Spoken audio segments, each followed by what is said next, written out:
আসসালামু আলাইকুম, আমন্ত্রণ জানাচ্ছি মাই টিভি সংবাদে। আপনাদের সাথে আছে আমি শারমিন মোস্তফা। শুরুতেই জানিয়ে দিব সংবাদ শিরোনাম। পদ্মা সেতুর সমাপনী অনুষ্ঠানে যোগ দিতে মাওয়া যাচ্ছেন প্রধানমন্ত্রী। বিকেলে জনসভা শেষে যাবেন টুঙ্গিপাড়ায়। গ্রাহকদের গলার কাটা হয়ে দাঁড়িয়েছে বিদ্যুতের প্রিপেইড মিটার। মিটারের ত্রুটি, জটিল পদ্ধতি এবং হুট করে টাকা কেটে নেওয়া সহ ভোগান্তি চরমে।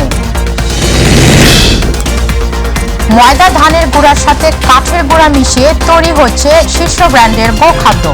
রংপুরের বাজারগুলো সয়লাভ নকল গমের ভুসি, ক্ষতিগ্রস্ত খামারিরা। দিনাজপুরে বাস প্রাইভেট কার সংঘর্ষে নিহত 5, আহত 28 জন। পাবনার প্রাইভেট কার নিয়ন্ত্রণ হারিয়ে গাছের সঙ্গে ধাক্কা লেগে প্রাণ হারিয়েছে আরো 5 জন।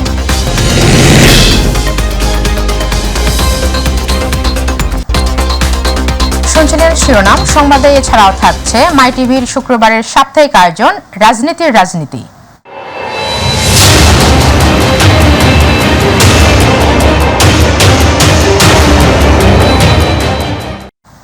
এবার বিস্তারিত।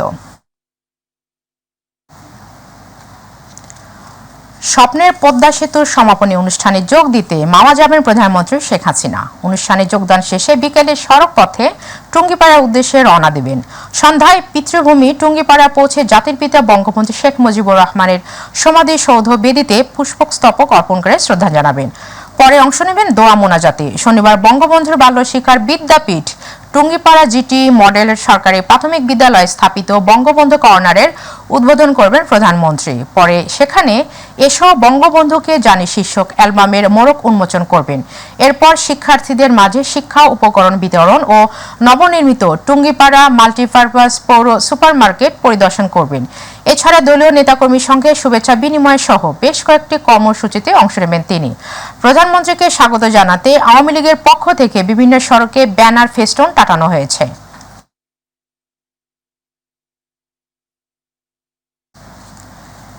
প্রিপেইড মিটার এখন গলার কাটা হয়ে দাঁড়িয়েছে গ্রাহকদের। বাংলাদেশ বিদ্যুৎ উন্নয়ন বোর্ডের প্রিপেইড গ্রাহকদের ভোগান্তির চরমে পৌঁছেছে। 2017 সাল থেকে চালু হওয়ার পর থেকে মিটারের ত্রুটি, জটিল পদ্ধতি এবং হুট করে টাকা কেটে নেওয়া সহ অটোমেটিক বিদ্যুৎ সংযোগ বিচ্ছিন্ন হওয়ার নজির রয়েছে অহরহ। তবে বুয়েট বিশেষজ্ঞরা বলছেন, প্রিপেইড মিটার ভোগান্তি নয়, বরং না বোঝার চর্চার কারণে ভোগান্তি বলছেন গ্রাহকরা। রাজীব ও মনির হোসেনের ক্যামেরায় আবু সাইদ অপুর রিপোর্ট। বিদ্যুৎ গ্রাহকদের ভোগান্তি কমাতে ও স্মার্ট বাংলাদেশের সাথে তাল মেলাতে সারা দেশে পিডিবির মিটারের বদলে স্থাপন করা হয় ডিজিটাল প্রিপেড মিটারের।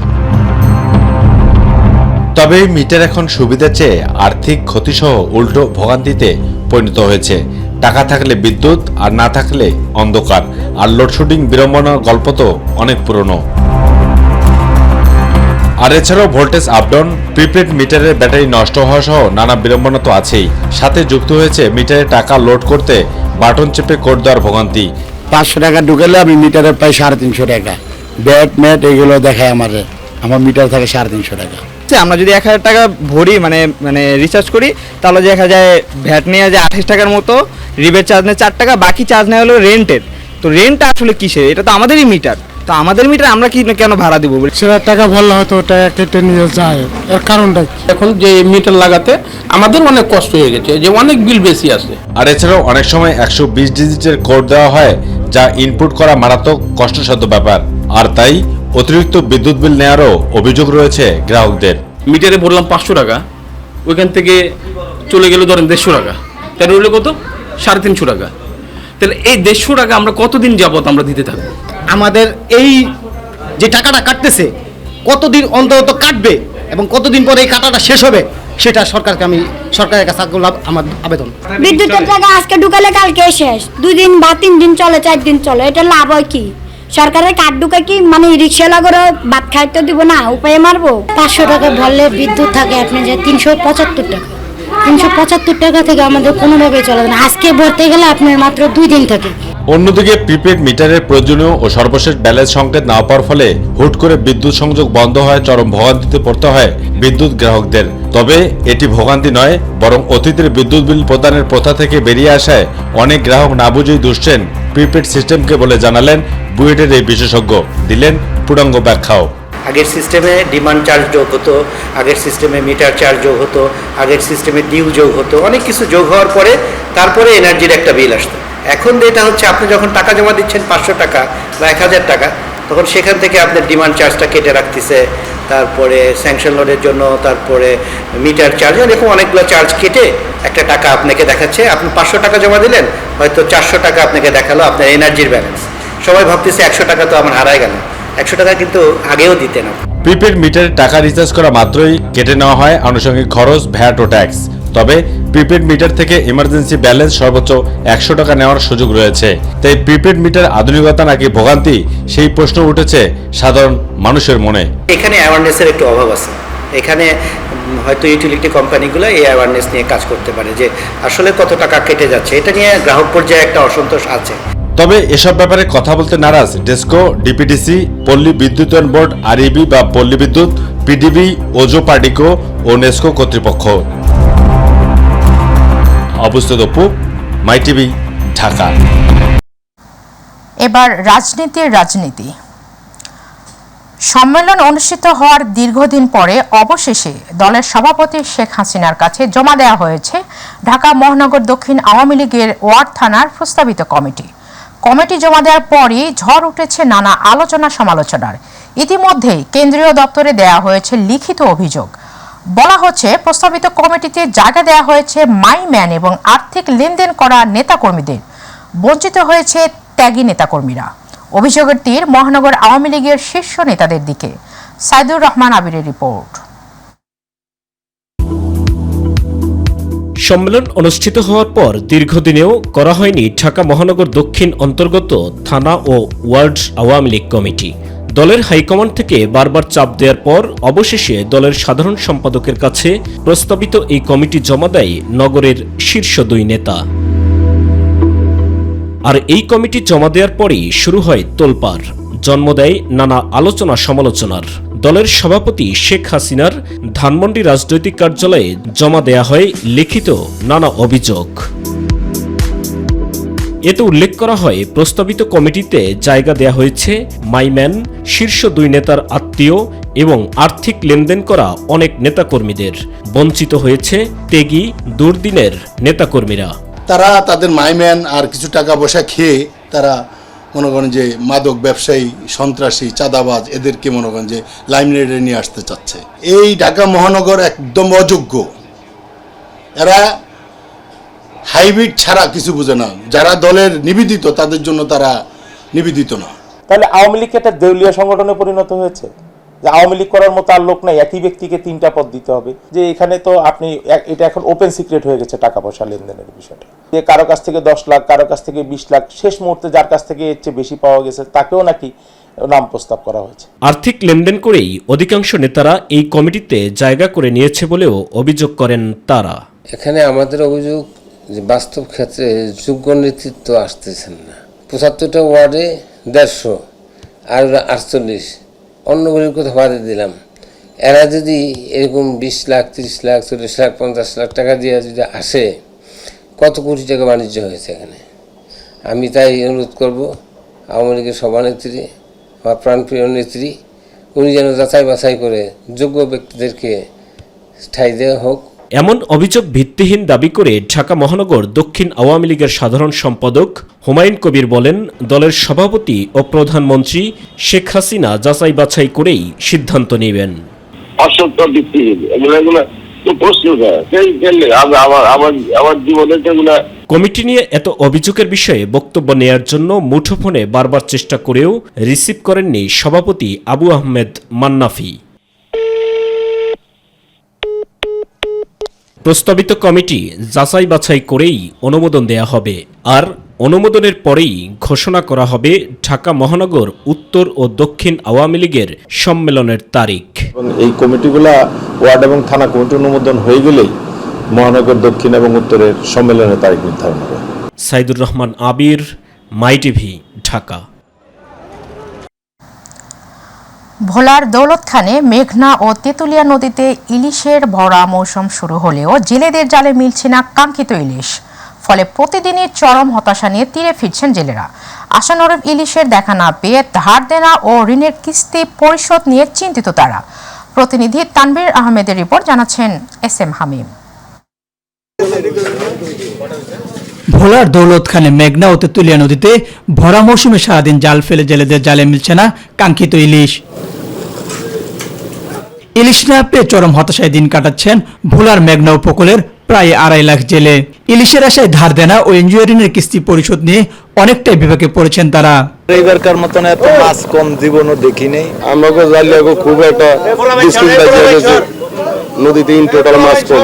এই লেগে নাও দিন বন্ধ করে ছেড়ে দিক থেকে আর কি করুন, পেটের যাইতে যাইতে হয়, না যায় কোনো উপায় নেই। সাইকুড়িয়া নদীতে মৌসুম হবে, মাছ হবে, এখন মৌসুমের সিজন, এমনই মাছ নেই নদীতে।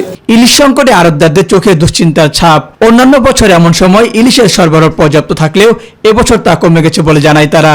নদীতে নৌকা যায় ঠিকই, কিন্তু মাছ পায় না। যে কয় টাকার মাছ পায় তেল খরচ হয় না। আর আমরা আড়তদার যে কজন আছি, আমরা সারাদিন বৈশাখী থেকে আমাদের কোনো ইনকাম আয় রুজি নেই। অভিযান শেষে যে পরিমাণ ইলিশ মাছ পাওয়ার কথা ছিল, এখন সেই পরিমাণ ইলিশ মাছ হয় না। ব্যবসায়িক সর্বকাজে লস হইতেছে। এই সময় ইলিশ একটু কম পাওয়া যাচ্ছে, তবে বৃষ্টিপাতের পরিমাণ বাড়লে ঝাঁকে ঝাঁকে ইলিশ ধরা পড়বে জেলেদের জালে, এমনটাই জানিয়েছেন জেলা মৎস্য বিভাগ।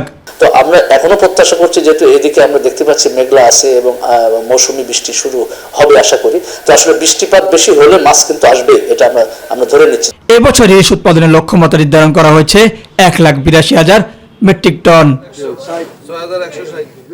SM হামিম, মাই টিভি।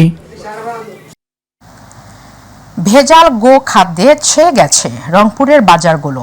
ময়দা, ধানের গুঁড়া, সুজি ও কাঠের গুঁড়ার মিশ্রণে তৈরি হচ্ছে শীর্ষ গো খাদ্য ব্র্যান্ডের নকল গমের ভুসি। BSTI এর অননুমোদিত সিলসই বাজারজাত হচ্ছে অনায়াসে। এই নিয়ে তেমন ভূমিকাও নেই প্রাণী সম্পদ বিভাগের। রংপুর থেকে মাহমুদুল হাসানের তথ্যচিত্রে রিপোর্ট করছেন ইলিয়াস কমল। রংপুরে পীরগঞ্জের চত্রা বন্দরে আব্দুল কুদ্দুস ভিলার নিচতলার গোডাউনেই তৈরি হচ্ছে নামি দামি ব্র্যান্ডের গোখাদ্য। ময়দা, ধানের গুঁড়া, সুজি ও কাঠের গুঁড়া মিশিয়ে নিমেষেই তৈরি হচ্ছে শীর্ষস্থানীয় ব্র্যান্ডের নকল চিকন গমের ভুসি। আর তা দীর্ঘদিন ধরে বাজারজাত করে আসছেন জিয়াউর রহমান নামের এক ব্যবসায়ী। জিয়ার তৈরি করা ভেজাল ভুসি গরুকে খাইয়ে বিপাকে পড়েছেন সাধারণ খামারিরা। 2-4 মাস আগে তো হলো অরিজিনাল বসুন্ধরা ভুসি পাওয়া যেত, কিন্তু বর্তমানে 2-4 মাস হলো এখন ভুসি হয়েছে ডুপ্লিকেট। আমরা বুঝি না কিছু না, নিয়ে যা গরু খেলে গরুর মনে করেন যে অসুখ হয়ে যায়। এগুলো তো আমাদের সাধারণ পাবলিকের বোঝার মতো কোনো বুদ্ধি নাই। খামারিদের অভিযোগের ভিত্তিতে সংবাদ সংগ্রহ করতে গিয়ে মাই টিভি রংপুর প্রতিনিধি সহ 3 সংবাদকর্মী ফুটেজ নেওয়ার চেষ্টা করলে তাদের অবরুদ্ধ করে হামলা ও মারপিট করে জিয়া ও তার লোকজন।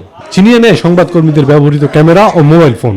সংবাদ সংগ্রহে মাই টিভির ব্যবহৃত ক্যামেরাটি এখনো উদ্ধার করতে পারেনি পুলিশ।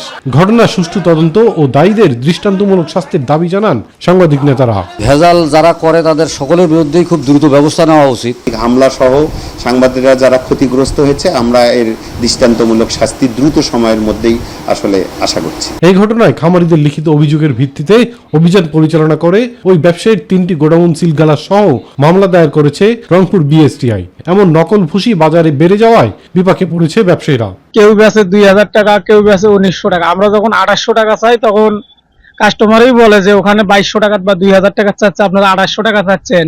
মানগত কম, দাম কম, বাজারে ছাপে, ওই জন্য মানুষ কেনে। আমরা মনে করেন যে অরিজিনাল ভুসি নিয়ে হিমশিম খাইছে। ভেজাল গোখাদ্য তৈরিকারীদের বিরুদ্ধে অভিযান পরিচালনা করে ব্যবস্থা নেওয়ার আশ্বাস দিয়েছে আঞ্চলিক প্রাণী সম্পদ বিভাগ। আমরা খাদ্য ওখান থেকে সংগ্রহ করে আমরা এটা আমাদের গবেষণাকে ঢাকা গবেষণা করে পাঠাবো। যদি ধরা পড়ে সেখান থেকে পজিটিভ, তাহলে আমরা তার বিরুদ্ধে আমরা অ্যাকশনে যাব। ভেজাল কারখানা বন্ধে স্থায়ী ব্যবস্থা নিয়ে খামারিদের জন্য নিরাপদ গোখাদ্য নিশ্চিত করতে প্রশাসন কার্যকর ব্যবস্থা নেবে, এমনটাই প্রত্যাশা স্থানীয়দের। ইলিয়াস কমল, মাই টিভি। দিনাজপুর সদর উপজেলার শাসরা ইউনিয়নের 5 বাড়ি এলাকায় সড়ক দুর্ঘটনায় 5 জন নিহত এবং 28 জন আহত হয়েছেন। আহতদের Dinajpur M Abdur Rahim medical college হাসপাতালে ভর্তি করা হয়েছে। পুলিশ জানায়, সকালে দিনাজপুর থেকে একটি আম বোঝাই ট্রাক ও ঢাকা থেকে ঠাকুরগাঁওগামী নাবিল পরিবহনের গাড়িটি শাসরা ইউনিয়নের 5 বাড়িতে পৌঁছালে মুখোমুখি সংঘর্ষে নাবিল পরিবহনের ড্রাইভার হাসু ও হেলপার ঘটনাস্থলে নিহত হয়। গুরুতর আহতদের দিনাজপুর এম আব্দুর রহিম মেডিকেল কলেজে নিলে সেখানে এক শিশু সহ 3 জনের মৃত্যু হয়। পাবনার ঈশ্বরদীতে প্রাইভেট কার নিয়ন্ত্রণ হারিয়ে গাছের সঙ্গে ধাক্কা লেগে 5 জন নিহত হয়েছেন। এ ঘটনায় আরও 2 জন আহত হয়েছেন। বৃহস্পতিবার রাত 9টার দিকে উপজেলার পাবনা ঈশ্বরদী মহাসড়কের দাসুরিয়া সুগার মিলের সামনে এই দুর্ঘটনা ঘটে। তাৎক্ষণিকভাবে হতাহতের নাম পরিচয় পাওয়া যায়নি। পাকশী হাইওয়ে থানা পুলিশের ভারপ্রাপ্ত কর্মকর্তা আশিস কুমার সান্যাল জানান, রাতে ঈশ্বরদী থেকে পাবনার দিকে যাচ্ছিল প্রাইভেট কারটি। পথে ঘটনাস্থলে পৌঁছালে নিয়ন্ত্রণ হারিয়ে রাস্তার পাশে বৈদ্যুতিক খুঁটি ও গাছের সঙ্গে ধাক্কা লেগেই ঘটনাস্থলে 3 জন নিহত হয়েছেন। আহত 4 জনকে উদ্ধার করে হাসপাতালে নেওয়া হলে কর্তব্যরত চিকিৎসক আরও 1 জনকে মৃত ঘোষণা করেন।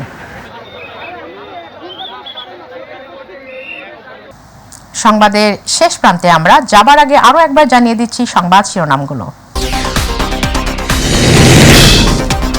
পদ্মা সেতুর সমাপনী অনুষ্ঠানে যোগ দিতে মাওয়া যাচ্ছেন প্রধানমন্ত্রী। বিকেলে জনসভা শেষে যাবেন টুঙ্গিপাড়ায়। গ্রাহকদের গলার কাটা হয়ে দাঁড়িয়েছে বিদ্যুতের প্রিপেইড মিটার। মিটারের ত্রুটি, জটিল পদ্ধতি এবং হুট করে টাকা কেটে নেওয়া সহ ভোগান্তি চরমে। ময়দা, ধানের গুঁড়ার সাথে কাঠের গুঁড়া মিশিয়ে তৈরি হচ্ছে শীর্ষ ব্র্যান্ডের গোখাদ্য। রংপুরের বাজারগুলো সয়লাভ নকল গমের ভুসি, ক্ষতিগ্রস্ত খামারিরা। দিনাজপুরে বাস প্রাইভেট কার সংঘর্ষে নিহত 5, আহত 28 জন। পাবনায় প্রাইভেট কার নিয়ন্ত্রণ হারিয়ে গাছের সঙ্গে ধাক্কা লেগে প্রাণ হারিয়েছে আরও 5 জন।